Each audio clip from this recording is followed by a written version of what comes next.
J. Barber. J. Barber. Well, whether you like to hear it or not, you're going to hear how I came to Barber. because I had a special request. I know some of you have heard it and you think, oh no, not again. No, again and again is wonderful. Yeah. Well, I was brought up in a Protestant church, Church of Christ, taken to church, sent to Sunday school, listened happily to stories from the Bible, especially when they were bloodthirsty ones, and I continued to have an interest in God, and then against all predictions, I passed my Latin exam for my final high school certificate. I wouldn't have got it if I hadn't passed Latin. I don't know what happened, but I all of a sudden I got determined. I am not going to be beaten, and I learned something like 600 lines of Virgil off by heart. Anyway, the teacher was quite surprised and had to pass me.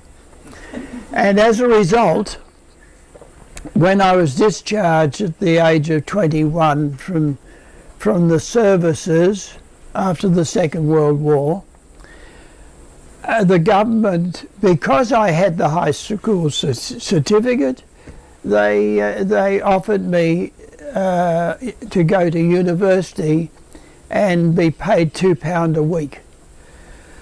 I knew nothing of university. It wasn't in my family. No one had ever been. It was an unknown world, you could say, but I liked the £2 a week. For nothing, as far as I'm concerned. So I happily, agreed to that. And I went with my brother-in-law, who was older than me, who had the same deal, to sign up. And he said, I'm going to do psychology. And I said, that'll do. It was of no interest to me. All I was interested in was the £2 a week. I was living at home. It was pocket money. And I thought, well, that might be interesting in terms of, well, what life was all about. Well, I became increasingly unhappy about it and dissatisfied. They're just, particularly because I wanted, where was God? How did God fit in to what we were studying? And I would talk to people. I even paid to go to see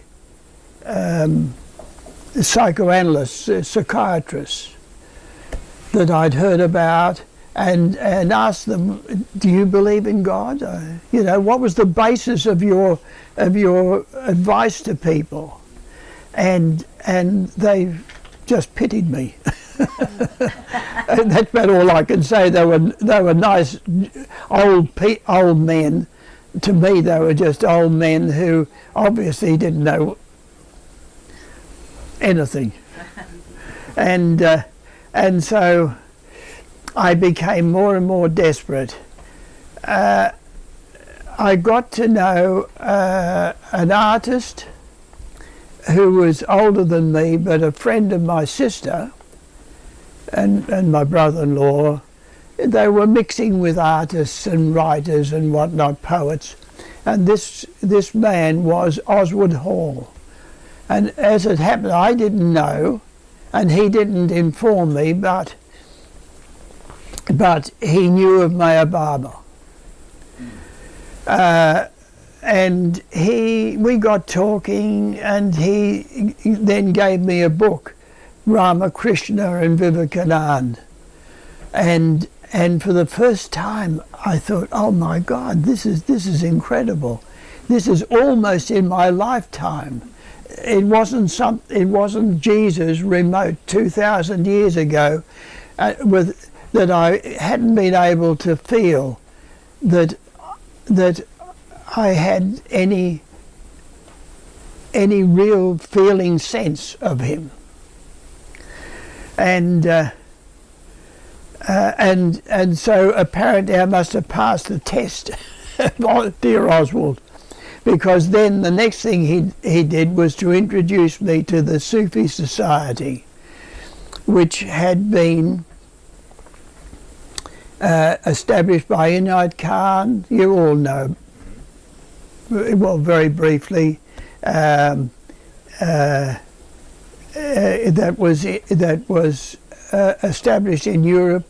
The head of the movement in Australia was a Baron von Frankenberg, who had been a pupil under Inayat Khan in Europe, and had left him and come to Australia and married an Australian woman, wealthy as it happened, and established a branch of the Sufi Society. And I met the people. They were nice, a doctor and his wife, but they suggested I meet the Baron, who had come down from Sydney to Melbourne. This was where I was born and lived. And I said, yeah, okay. I would go see anyone. I would talk to anyone in the hope that I would solve this problem that I had of how could I continue this course of psychology and end up as a psychologist. And I still didn't know B from Bull's Foot. So I met him, and he was the first person that I was impressed with. I look back and say, all right, he was my first teacher. I didn't know what it was that he had, but he had something. And when he said, well, will you do what I tell you? And I said yes. He said, give up smoking for 3 months, which I did. And that was to give you an indication that there was something about him. and so he said, attend the candidate classes leading to eventually initiation into the society. So I went to my first meeting, and I can still remember how interesting it was. And the title was The Intoxication of Life, which is what it really sums it up. We are intoxicated with the life that we lead, so that it becomes very difficult for us to see. In fact, impossible without the help of the perfect master to see the reality. And at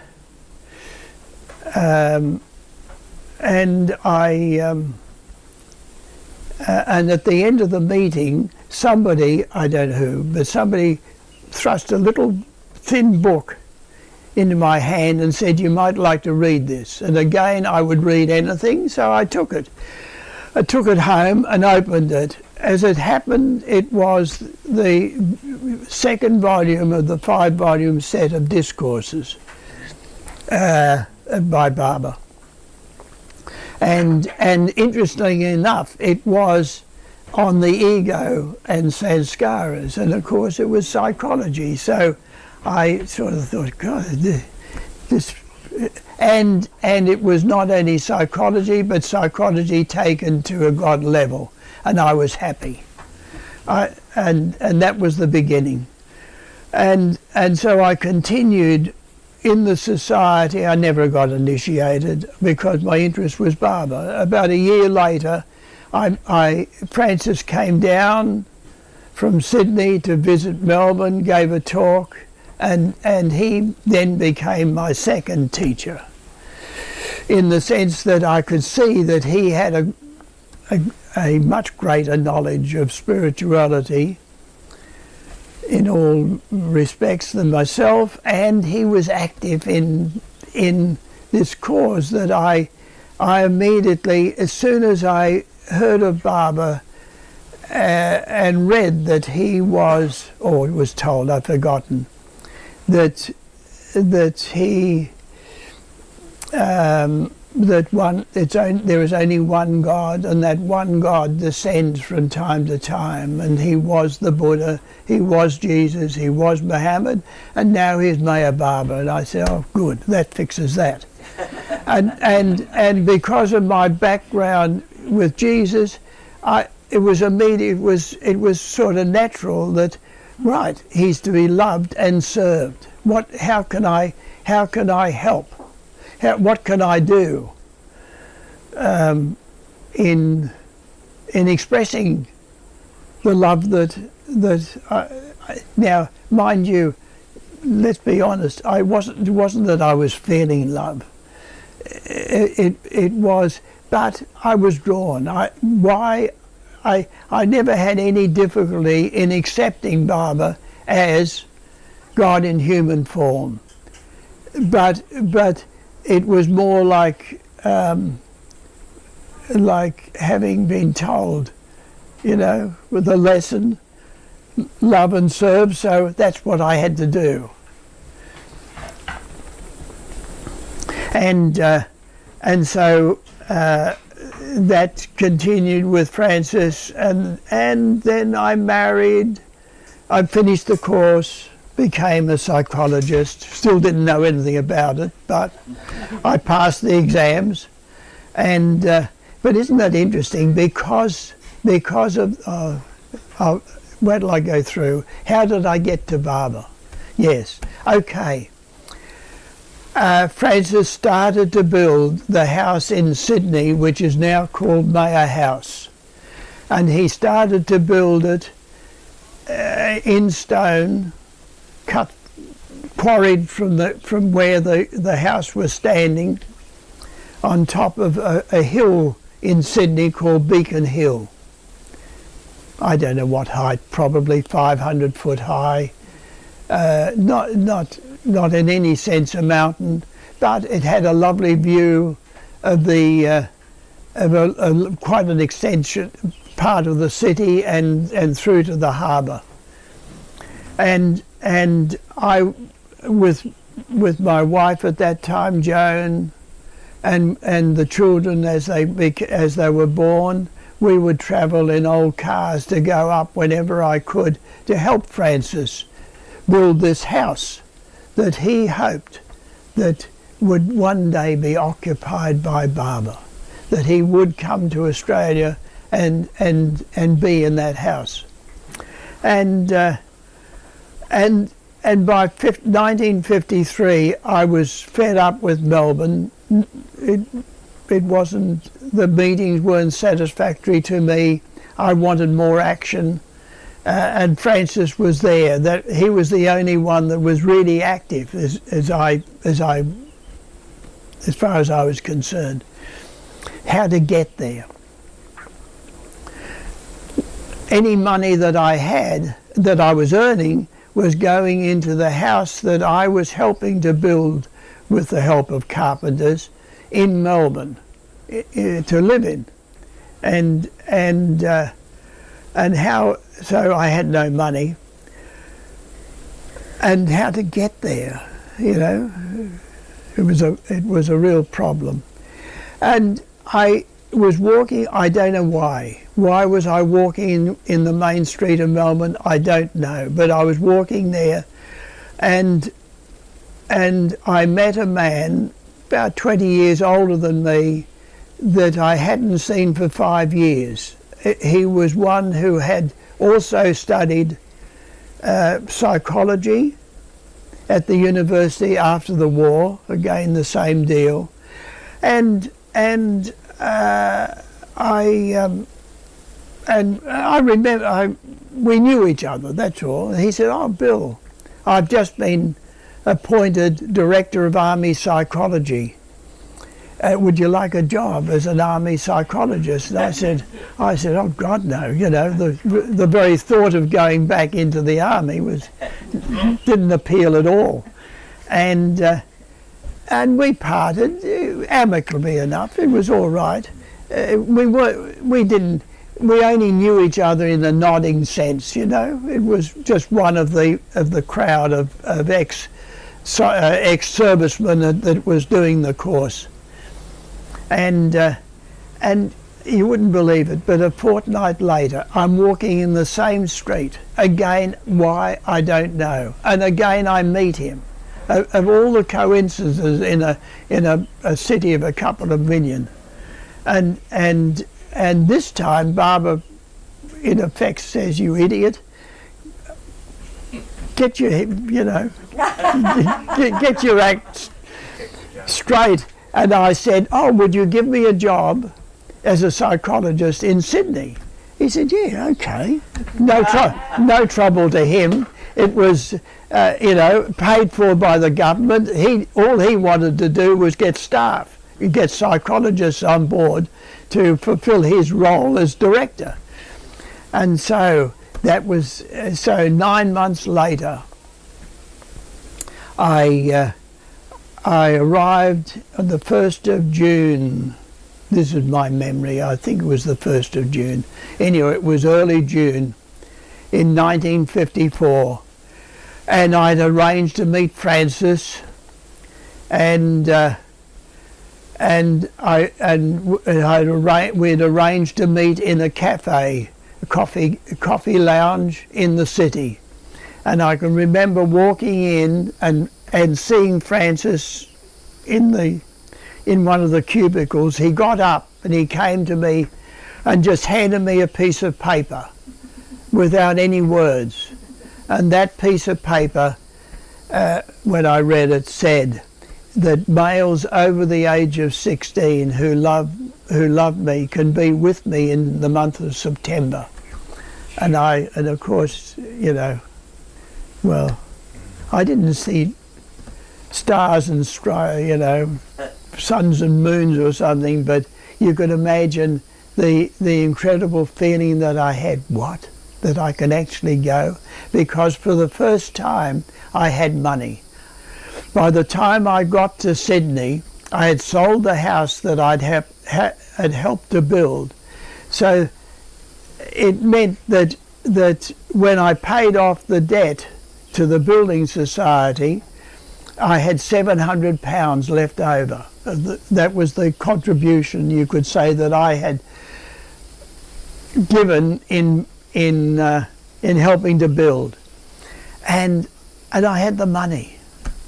I was thrilled. So we quickly worked out. I worked out with Francis. We looked into it and found that, well, in order we could fly over, which would sort of save time, but we'd have to come back by ship with the amount of money we had.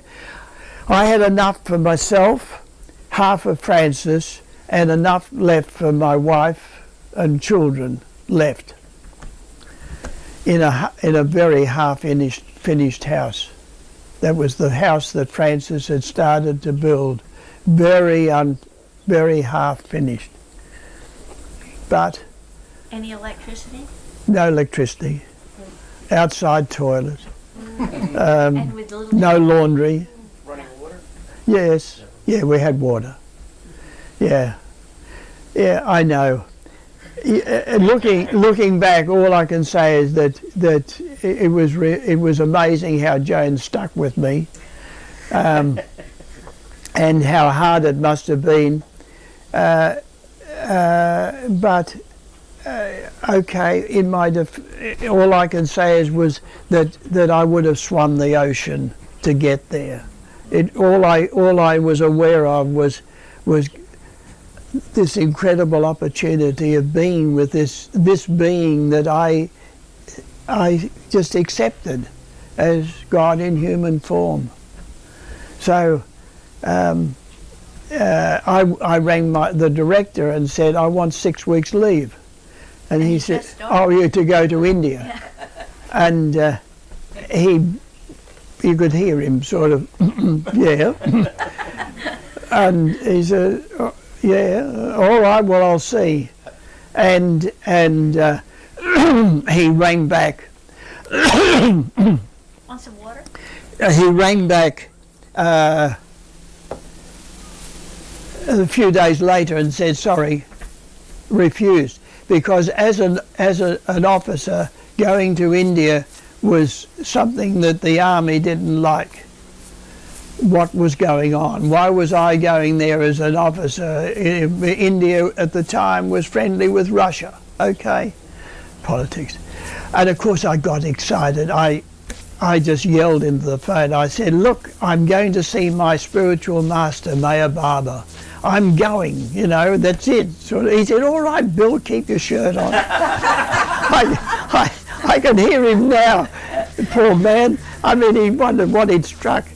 I mean, he knew nothing about spiritual masters. I mean, Australia in those days was extremely orthodox Christianity, nothing else. There wasn't anything else other than Christianity, and I was told was nothing but heathenism.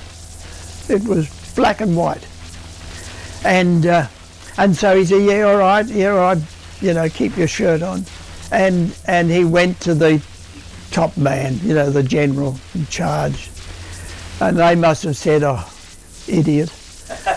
Let him go. Yeah. Anyway, I got that leave, and so that was how I came to go to the 1954 3 Incredible Weeks period with Baba.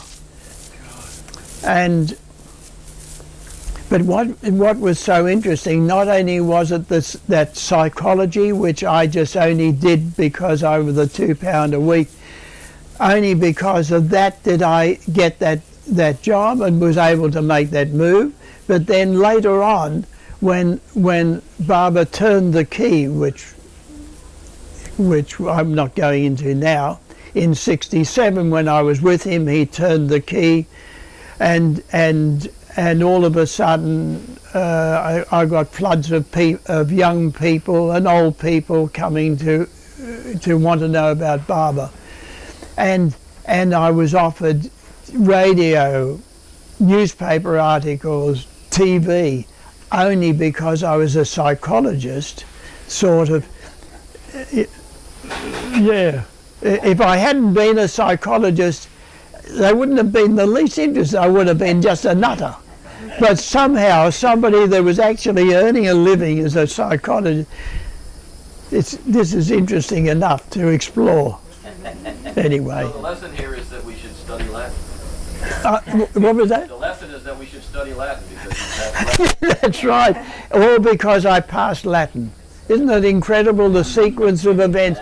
I mean, to me, it really is intriguing how God weaves a pattern. I mean, it's all there, it's written, and yet we don't see it. All we know is then we look back over it and we think, oh, isn't that amazing? If I hadn't met so-and-so, if I hadn't moved to a certain place, and you know, all the pattern, every one of you would have a pattern that you can look back on and think, isn't it amazing how I found out about Baba? Yeah. Anyway, so we stayed the night. We arrived the day.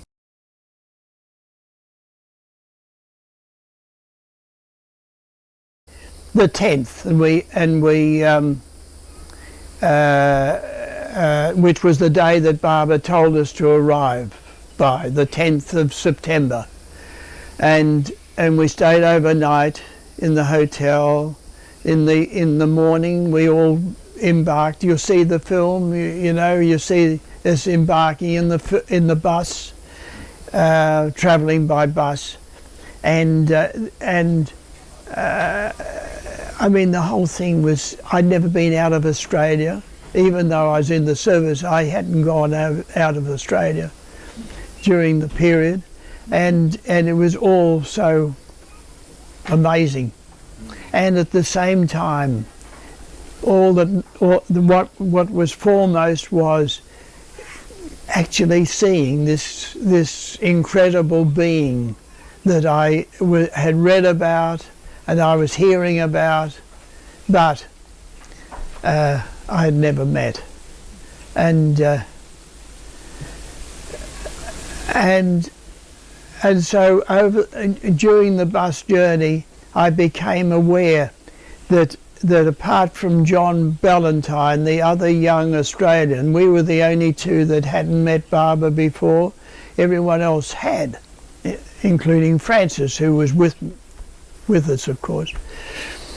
And I became more and more aware that, they were all having incredible experiences from their meetings with Barbara, and I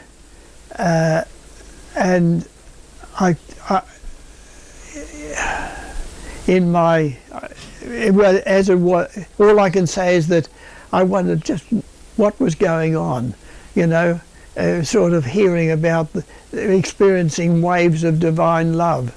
Sort of, what was this divine love business? Something which I didn't know anything about. Anyway, it grew from that bus journey to it had its certain result. We got to Maribad.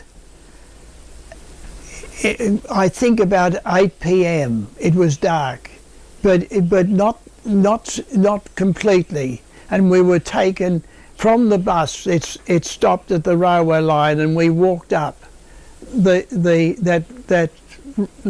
path up to Upper Maribad, where we were Barbara had arranged for us to stay.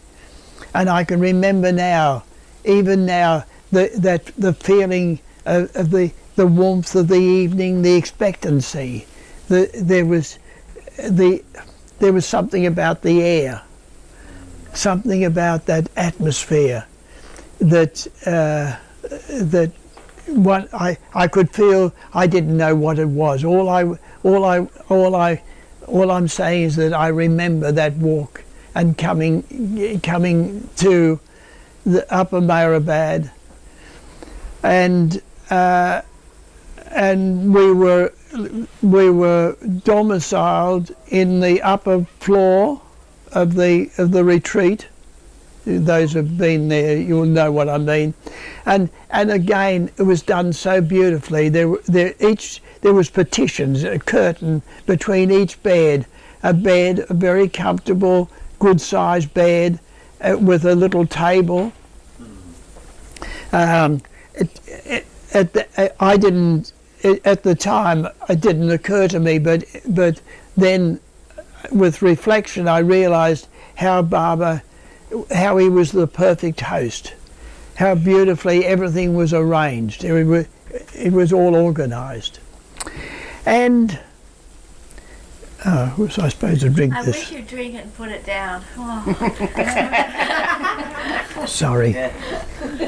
I forgot. I realised that I still had it there. And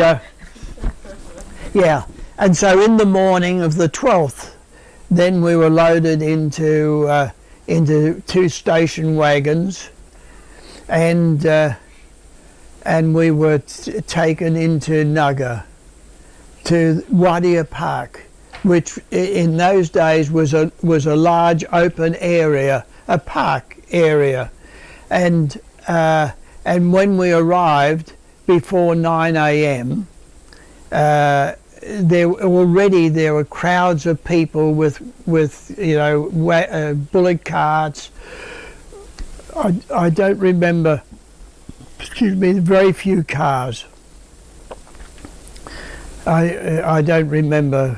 There might have been a few, but it was mostly people milling around with bullock carts, and they had built a dais at one end of this park area for Barbara to be on and to give darshan from it, which you see in the film.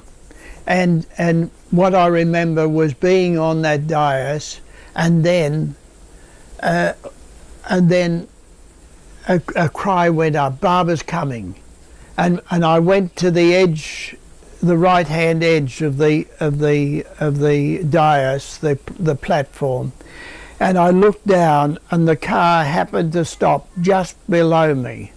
And I was there standing looking down, and so I was able to see Baba there in the car, and then helped out.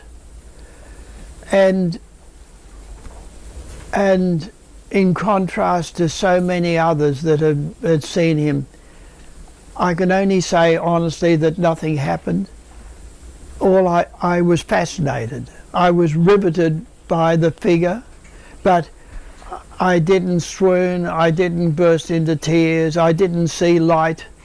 I saw nothing. I didn't have any of the experiences that I have read about from that other people have had.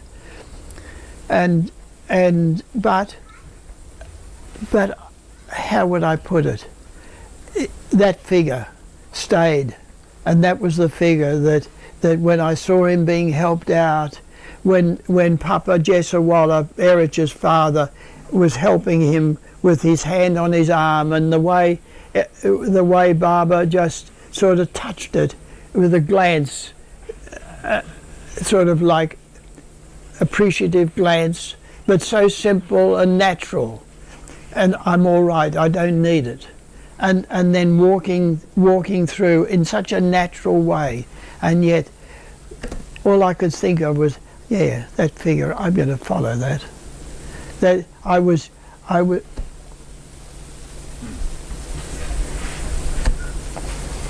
sorry, I was caught up with that figure, yeah.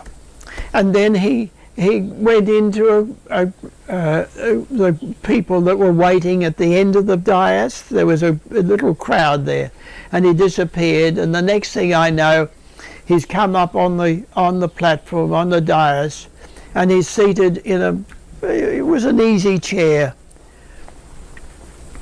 like this, and there was artists. I didn't know. All I know is the songs were sung. There were speeches. There was all sorts of activity, you know, but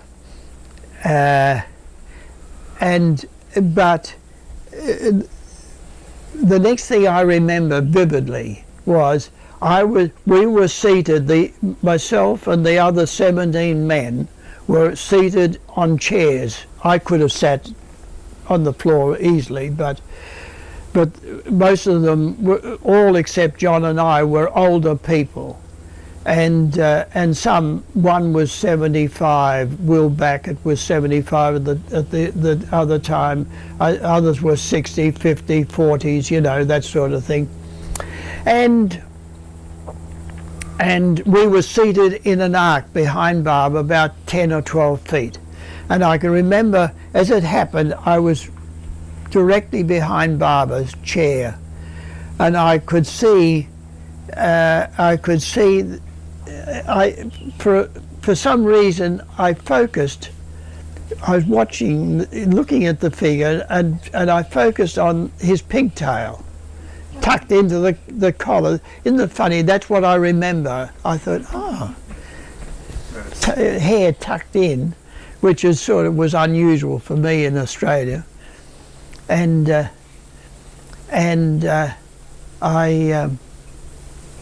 next thing I know, Baba's turning, and that was the first time that I saw those incredible, so beautifully controlled, so graceful, but so precise, such energy. He turned in emphatic movements, and obviously looked at the people on my left, and then he looked at me, and that was my meeting with Baba. I have no doubt. He looked at me, and it was as though the eyes were like two shafts, all I can say is shafts that went into me, and I felt pinned back, so as though he said, "I've got you," and I felt a shock through my body, like a bit of electric shock, and and that was it. I mean, I didn't remember after that. I don't know what happened. No doubt Baba then checked, sort of in his own way, greeted each one that had come.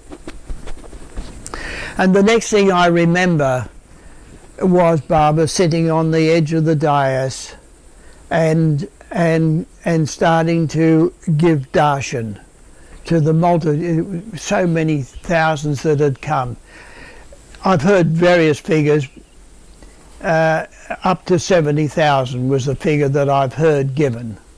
The people that had come, there was certainly packed, and they were at times very difficult to control because they were all trying to get to Baba. But sometime there's two good films. One is Maya Baba's Call, and the other one is what's it called? 3 Incredible Weeks. Yes, 3 Incredible Weeks, and that has very good footage. And what I remember so much was standing there in the group of people that were standing around Baba, seated there, handing out handfuls of sweets to each passing hand, and the images that I particularly remember that stay so clearly in my mind. It was was how he never missed anyone. There was a pack of people coming, and the difficulty of each one getting to Baba, and of course young ones or smaller ones would be pushed back with others thrusting to get to Baba, and Baba's arm would reach out further.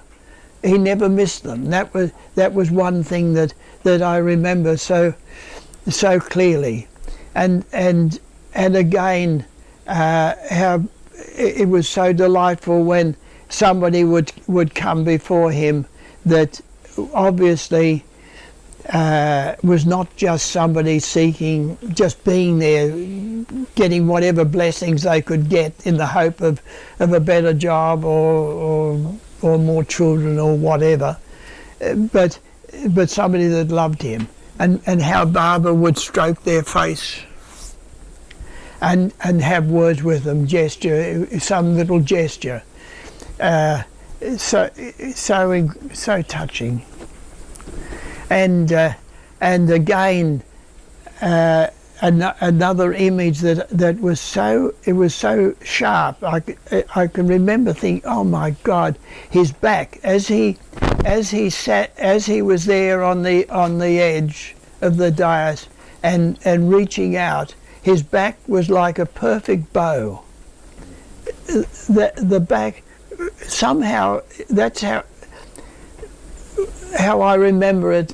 It's such a perfect curve, and the arm reaching out. And of course, I thought of a bow and arrow, and how that arm was like the arrow of love, sort of touching each one. Yeah, it was, and yet at the same time, I have to confess that I'd be there for a while, and then I'd have to step back and get a breather of normal air. How Baba coped with it. Not just the pressure of all these people in front of him, but us at the back, all sort of milling around him, watching him, and how infatigably he, hour after hour, that he went with that arm moving. That's what I remember, and how I wasn't able to last very long in that heat. Erich, Beidel, that was another thing that I remember. I could see that Beidel was, in my opinion, was an old man. You know, in my youth and arrogance. You were 30. I was 30, Anyway, I was young, and I saw Beidel as an old man, and there he was. He stood all day, every time, with no change in expression, no gesture of impatience, and oh my God, when is this going to stop? Or nothing like that. That was really what struck me, because he was facing me. Do you follow what I mean? Whereas Erich and the others were around, I didn't see what they were doing. Although Erich, I was aware of Erich from time to time taking a handkerchief and wiping Barbara's brow and the back of his neck, doing whatever he could to ease the the heat. And that was my first meeting with Barbara. That's as much as all I can say was that without even thinking about it, it simply confirmed not that I needed confirmation. I had already accepted him. It was simply a matter of, so this is him. This is God in human form. Whatever that meant to me, I don't know. As I said, it was right from that start. It was a matter of, I'm going to stick with him.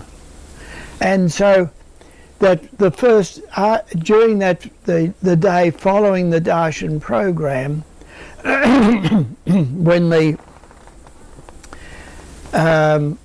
when we settled in, and we unpacked our suitcases for the first time and adjusted ourselves to living there for the next few weeks, I became much more aware, including Francis, of how they were talking about experiences and their attitude or their thoughts of Baba, which was beyond me. I became aware that I was very much, I don't know, I don't quite know what word I would have used. Not a word that I can think of, but I was troubled. That I seemed to be a bit of a dumb donkey, and everyone else was experiencing all sorts of incredible spiritual experiences. And I actually wrote something down, which I found, I don't remember. I haven't got it with me. I don't remember. But what it boiled down to, and I can remember it, was I thought, okay, well, be it as it may, whatever it is, even if there's nothing, even if I don't gain anything spiritually about this, I'll just stick around. I'll just be with, be with him. And so the next day when we were with Baba,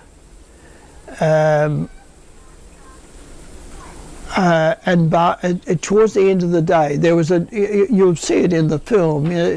One of the 3 incredible weeks is good in the sense that it follows day by day a little sequence of what happened each day, and filming from that with each day what was going on. Drink some water now, Bill. Right. Thank you. Yes, thank you. But did you, in the 6 weeks, did you get to meet him again? Oh yes, no, 3 weeks. 3 weeks. But now that's the thing is that after that first day of settling in, then we were with Baba each day. Well, just about. There was towards the end, before the final meeting, which was 2-day meeting at the end of the month. when 950 Indians also came to hear Baba give the final declaration, which you can read about. But otherwise, Baba was with him. And so this, at the end of the first day, or towards the end of the time that Baba was there, he had us in this the west end room of the retreat, the bottom room of the retreat, which is now a museum. That was it was made into a simple lounge where Baba sat on again another chair, something like this, a simple one, and we were again in an arc on those same chairs in front of him, and Baba would give discourses and so forth, and on this occasion Baba asked each one to say something of the result of having been with Baba, and when I read it, it was interesting, the variation of the expressions, and in my youthful arrogance, you know, I thought, sort of snorted at some of them. I have to be honest, yeah.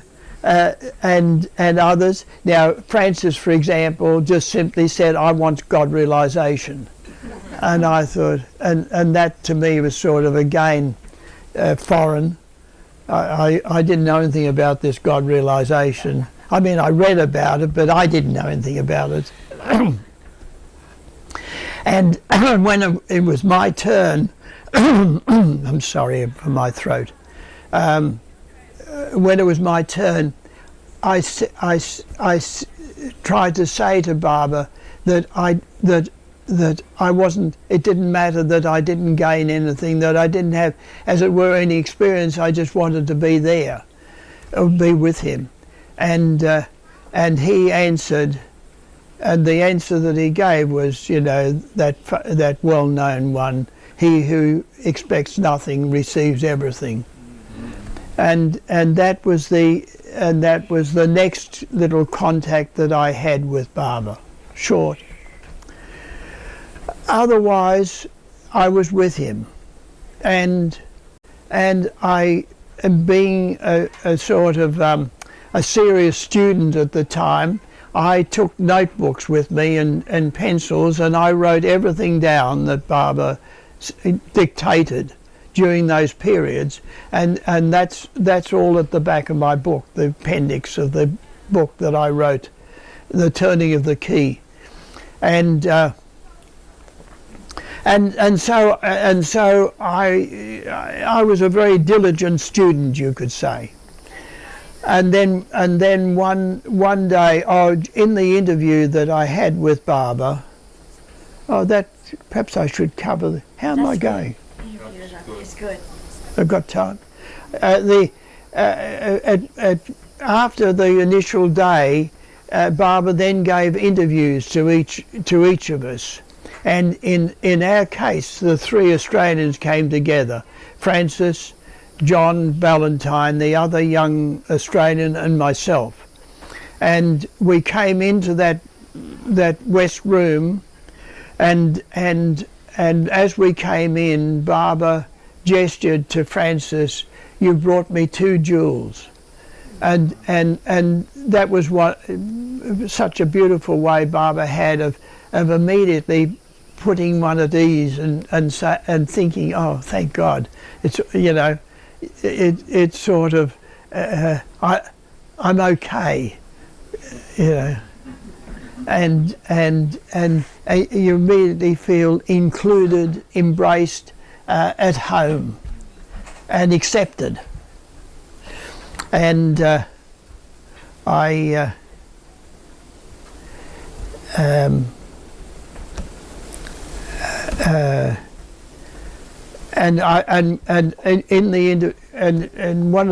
the interview, Baba said, "Do you love me?" And I said yes. And I wasn't aware that he was silent at that point. He was so expressive. It was so beautiful watching the incredible play of expressions and interest that he looked at me as though, just like I'm looking at each one of you, like You were person sitting to person. close to him also. We were sitting quite close. I could see his face and his eyes clearly for the first time, and his eyes were when he looked at me, he saw me as it were like as a person, and at the same time you had the sense that he was looking in. And again at the same time, which I all I can say is it was as though he wasn't seeing me at all. He was occupied with something far more vast, something different from this speck of dust that was in front of him, and yet it was personal. One and both ways, and then he said, "Do you love me?" And I said, "Yes, Barbara." "Will you obey me?" "Yes." And then he asked me three things. The first one was, would I walk through the streets of Nugget naked if he told me to? And I said yes. And two others. It may have been, would I return immediately to Australia if he told me to? And whatever it was, I said yes, because as far as I was concerned, I was going to obey him, whatever it was. And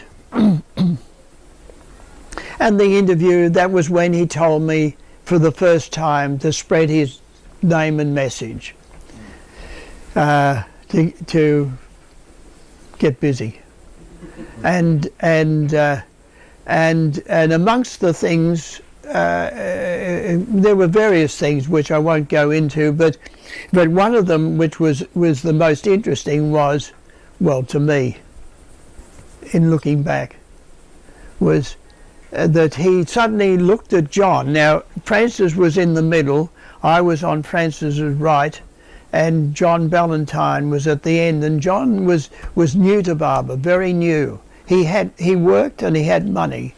He was single, he was able to come to see Barbara, but he was not very knowledgeable about Barbara at that stage. And Barbara suddenly looked at him and said, "Who do you take me to be?" And John was visibly taken back with this sudden question, and sort of hesitantly said, "Oh, a perfect master." And Barbara looked very gently but quizzically at him, sort of, "How would you know?"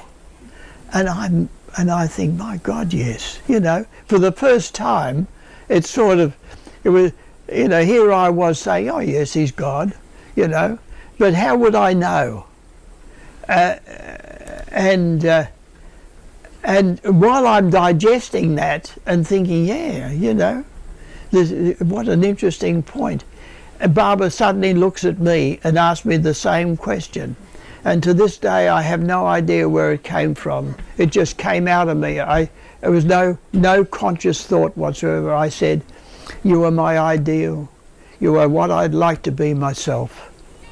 And Barbara beamed, sort of, how Barbara throws up his hands and the face sort of glows. And at the same time, he then turned and gestured this and looked to his right, and that was the first time I realized that there was Erich, that the words that I was hearing was Erich. How beautifully Erich blended into Barbara's expressions. He's standing behind Barbara there. Yes, sure, Barbara dictated messages, but it was the expression on his face that was so incredible, and how Erich's intonation would match that expression, and he gestured, sort of, "Did you hear that one?" I mean, I don't know, but that was. It would appear that it was as though he sort of said, maybe he was saying that's a new one. I don't know.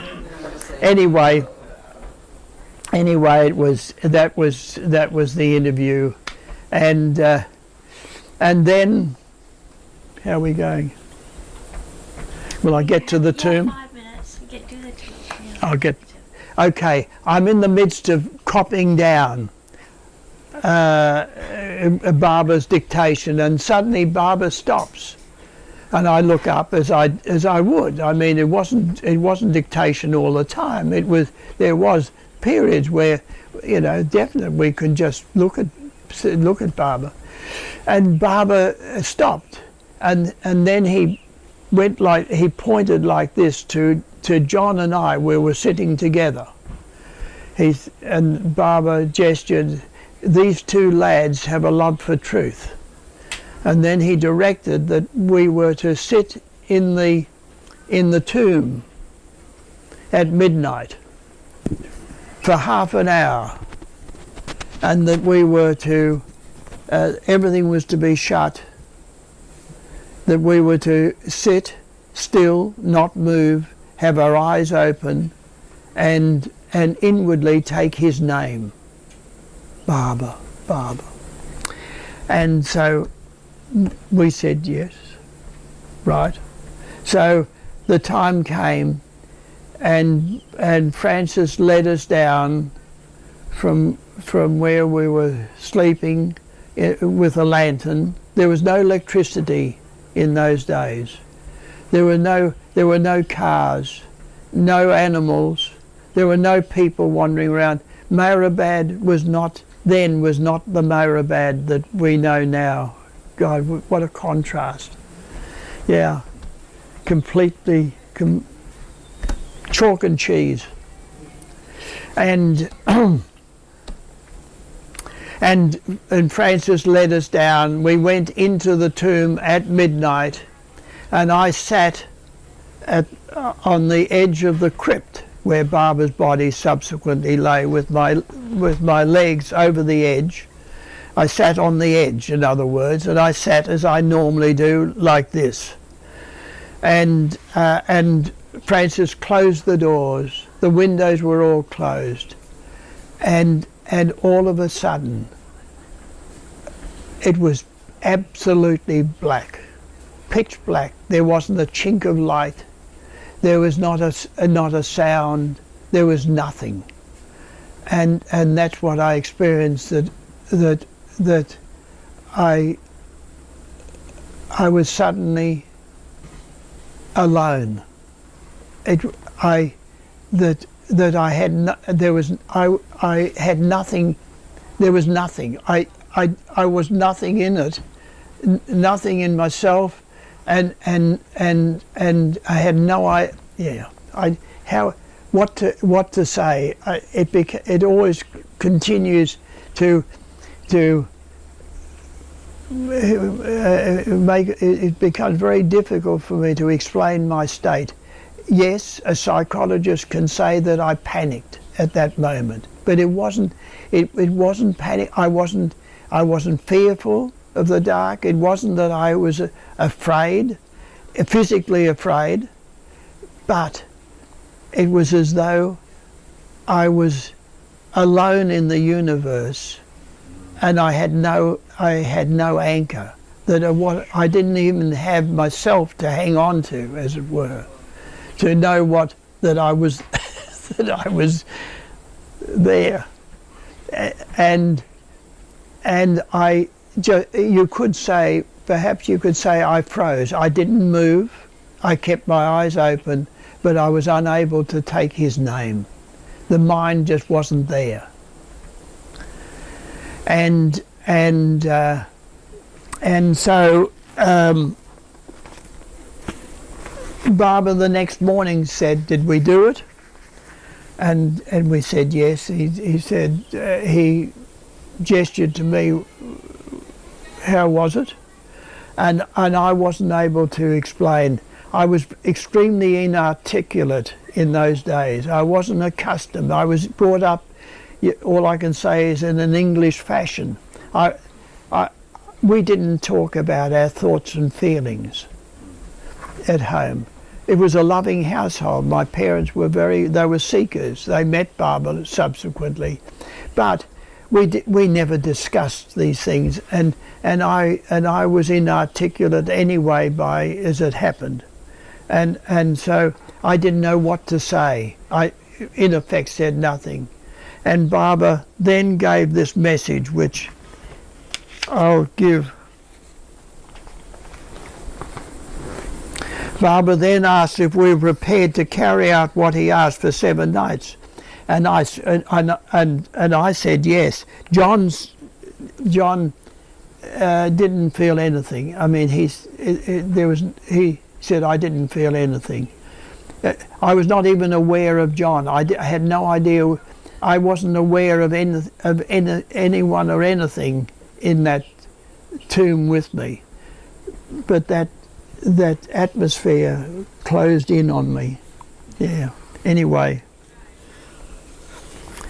Baba replied, "Do not be frightened. There is nothing to fear. Don't force your attention. Keep awake and don't move. Even if a snake crosses your legs, let it pass by. And love Baba during the half hours. Fear means there is no love. Think of Baba from the bottom of your hearts. After 7 nights you will have a glimpse of Baba. Why this fear? Francis of Assisi and Francis of Xavier loved Christ with all their might, and what they suffered none of you could guess, but fear was foreign to them. Do not fear, love me. Don't be troubled. Think of Baba and be happy." Now, it was interesting in the sense that the second night I was able to think somewhat of Baba. I was starting to adjust and get accustomed, and then Baba stopped. We never got past the second night. Whatever it means, I don't know. All I know is that over the years, it was only after Baba dropped the body, really, that I came to realize that the fear was the fear of change, the fear of the unknown, the fear of when I was confronted with when I found that I had increased opposition, increased difficulties, human difficulties, won't go into it. I realized, am I going to turn the other cheek? Am I going to swallow what the impact of what was happening to me, and out of love for him, or was I going to turn aside? And I realized that was the fear, and I realized more than ever in the strongest terms that how to face what this is, whatever the spiritual path means, whatever it is, the denial of oneself. I realized that this was not possible for me without love for him, without the strengthening of the heart and accepting, starving the mind, denying the mind, turning away from the mind, and strengthening the heart, so that no matter what one had to face, it was that love that one felt for him would carry one through. Okay, Jai Baba.